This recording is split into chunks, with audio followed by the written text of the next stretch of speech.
Welcome to civil law. We'll take Mr. Peter Robbins Brown first. Oh, I was going to kick it over to. Okay, that's fine. Go for it. I know you had to have lunch, so I wanted to I get didn't you get a out of here. chance, so the red beans ran out. I got you. Sorry about that. All right, state your name and for the record, please. Sure. Chris Alexander with Louisiana Citizen Advocacy Group. I appreciate your having me today, Mr. Chairman. Thank you, and thank you, committee members.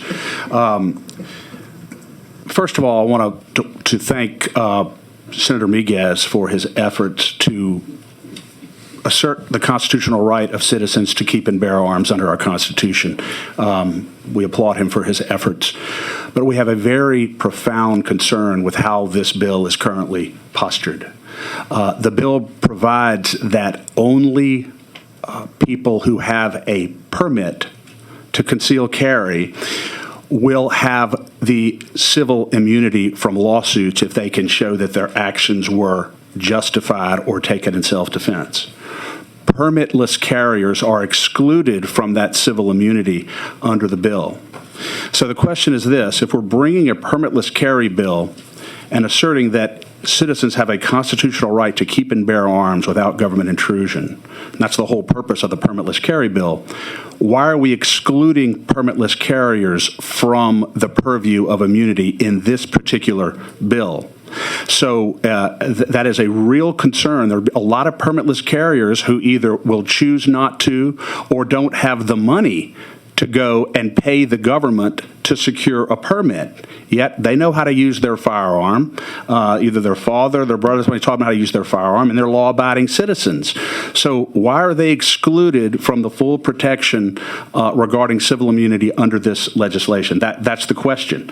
And so I think that really it raises ultimately a real equal protection clause, because we can't on the one hand hold that permitless carry is a fundamental constitutional right and then discriminate in terms of liability against people who choose not to get a permit. I think it really renders, I think that makes the bill very vulnerable in that situation.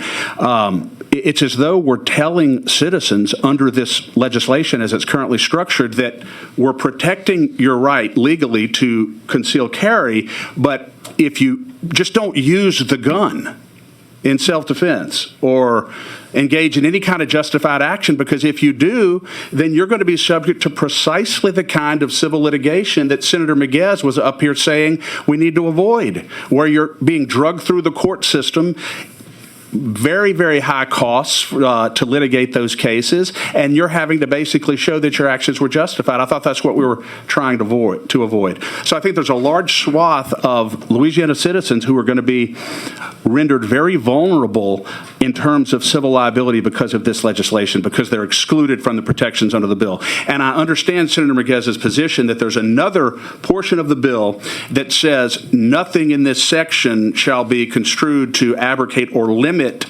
liability that may be conferred in other areas, in other provisions of law.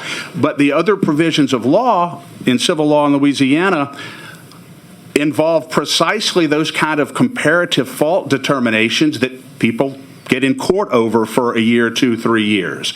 And that's it. There is no civil immunity for normal tort cases in Louisiana for average ordinary citizens that would cover their exclusion, permitless carriers exclusion in this legislation.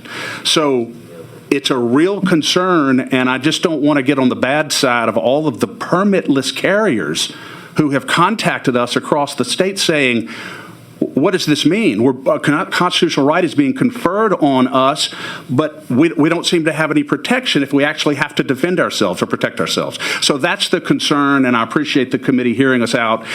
So to that extent, unless it can be clarified and we can be reassured on this, we're going to oppose the legislation, and I think for very compelling reasons, both on constitutional grounds and very practical grounds. Thank you, Mr. Alexander. Thank you. Mr. Peter Robbins Brown, you have got the floor. Peter Robbins Brown, Louisiana Progress. We certainly object to this bill for different reasons, although I will agree that I do not want to get on the wrong side of permitless carry people either. This session, we've been